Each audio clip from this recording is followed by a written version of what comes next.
Ikinilala bilang Rank 1 ang Roxas Police Station sa pamumuno ng hepe na si Police Major Christian Art Cawile sa top-performing police station sa buong lalawigan ng Isabela nito lamang ika-12 ng Enero taong kasalukuyan. Nakamit ng PNP Roxas ang pagkilala para sa magkasunod na taong 2024 at 2025 sa kategoryang Class B Municipal Police Stations. Bilang pagkilala ay ipinagkaloob ng Isabela Police Provincial Office ang Certificate of Recognition. Isinagawa ang pagbibigay ng parangal kasabay ng ginanap na command conference na pinangunahan ng bagong Acting Provincial Director ng Isabela Police Provincial Office na si Police Colonel Manuel Bringas.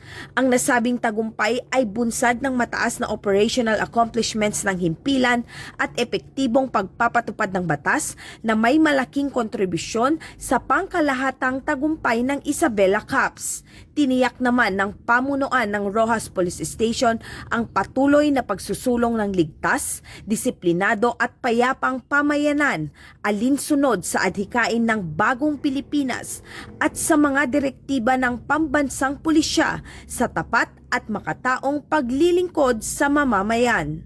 Mula dito sa Lambak ng Cagayan, ako ang inyong PNN correspondent, Patrolwoman Lainey Lorenzo, alagad ng batas, tagataguyod ng Balitang Pulis.